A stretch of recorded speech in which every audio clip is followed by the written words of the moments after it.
My name is Patrick and this is Prep Mindful, your daily video practice in mindful test prep. Coming at you today with an ACT English question. Sweet.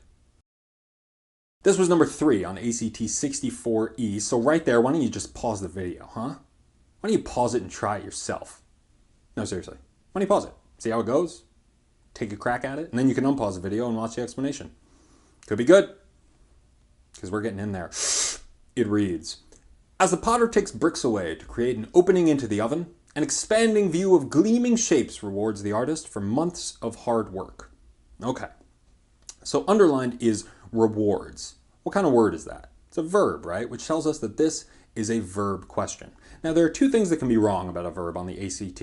Subject-verb agreement or tense. Why don't we start with subject-verb agreement? So what is the thing doing the rewarding? Well, it might look at first glance like it's the gleaming shapes, but I would not agree. I think it's a view of gleaming shapes, and view is singular. So we're looking for a verb that's singular. Okay, is rewards singular? Well, would you say she rewards or they rewards? She, right? So it is singular. Okay, cool. A checks out. Let's go on. Let's look at B. Rewarding. Well, let's try that out in the sentence. As the potter takes bricks away to create an opening into the oven, an expanding view of gleaming shapes rewarding the artist for months of hard work. Does something, presumably. If we choose B, we actually lose our verb, and we make it so that the sentence has no main verb, which is, you know, sort of artsy and countercultural, but not a sentence. And unfortunately, that's what we're looking for, you know, a sentence. So it's not B. Let's check C. Well, what's the difference between rewards and reward? We can go back to our subject-verb question. Would you say she reward or they reward? They, right? So reward is a plural verb, which isn't what we're looking for because the subject here is view. Even though the word shapes is right next to the verb, the subject is singular. It's view. And reward would be plural. So we cross it off. And then we look at D as a reward for. Now, frankly, this answer choice is going to have to be pretty awesome for me to choose it over the others, given that it's 4 words. And I got to have a pretty good reason before I just start throwing words in there. Let's give it a read. As the potter takes bricks away to create an opening into the oven, an expanding view of gleaming shapes as a reward for the artist of months of hard work.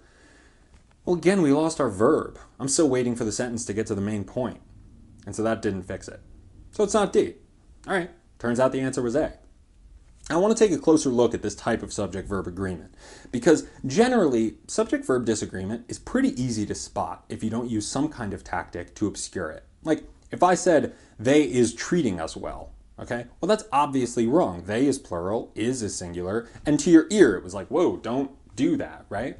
But sometimes these tests will use small prepositional phrases to hide what the subject is and make it so that whatever word is right next to the verb agrees with the verb, even though that word itself is not the subject, which is what we saw with shapes, right? Another example might be, one of my friends are late.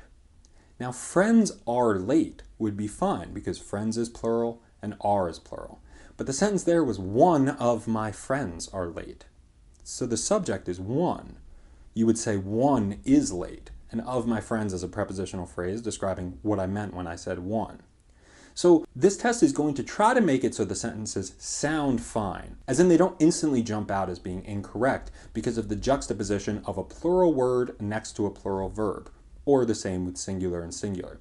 So what we need to do is when we identify that a question is about verbs, take a second and identify, okay, what is the subject? Because it may not be the word that's right next to the verb. In this case, the subject was view, which was singular, so we were looking for a singular verb, which, hey, they already gave us in answer choice A. Super cool. If you enjoyed this video and found it helpful, why not subscribe to our channel? My name is Patrick, and this has been Prep Mindful.